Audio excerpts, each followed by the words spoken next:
गली गली धुलो उठ्यो, कोही सुन्ने मान्छे थिएन।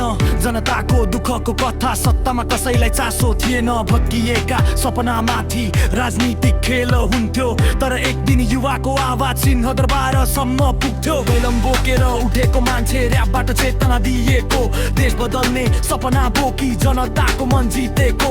काठमाडौँको सडकभित्र अब आशा पलाउन थाल्यो, काम गर्ने नेता चाहियो भन्दै जनता बोल्न थाल्यो। हामीलाई भाषण होइन, काम गर्ने हात चाहियो। भ्रष्टाचारको जाल तोड्ने साँचो इमान चाहियो। ओबालेन सरकार, जनताको छ तिमी माथि प्यार। सपना बोकेका युवाको अब तिमी नै हौ आधार। नेपाल बदल्ने आशा अझै बाँकी छ यहाँ। देशका लागि उठ्नेहरू हार्दैनन् कहिले जहाँ। ओबालेन सरकार,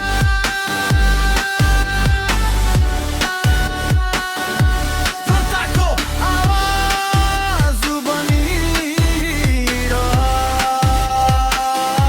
ओबालेन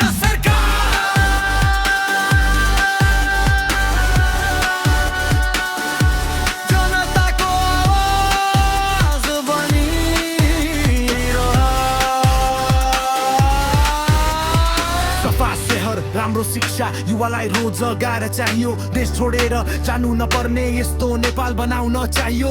हामी सुझाव दिन्छौँ आज सुन्ने सरकार बनिदेऊ। गरिबको आँसु पुछ्ने जनताको भर बनिदेऊ।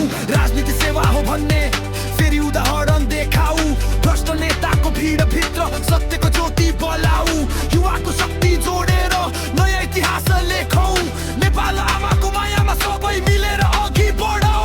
हिमाल भन्दा अग्लो सपना गोर्खालीको रगत भित्र। देशको माया बोकेर हिँड्ने वीरहरूको यो चरित्र।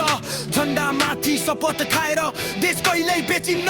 जनताको आशा जोगाउने साँचो नेता कहिल्यै ढल्दैन। यो देश हाम्रो हो, बेच्न दिन्नौ कसैलाई। जनताको पसिनामा राज गर्ने दिन गए भाइ। अब सिस्टम बदलिन्छ, युवा शक्ति जाग्दैछ। सडकदेखि संसदसम्म नयाँ आवाज आउँदैछ। बालेन एउटा नाम होइन, परिवर्तनको सङ्केत हो। देश बनाउने अभियानमा जनताको समर्थन हो। सपना होइन अब कामले इतिहास लेख्ने। नेपाल आमाको लागि सबै मिलेर अघि बढ्ने। ओबालेन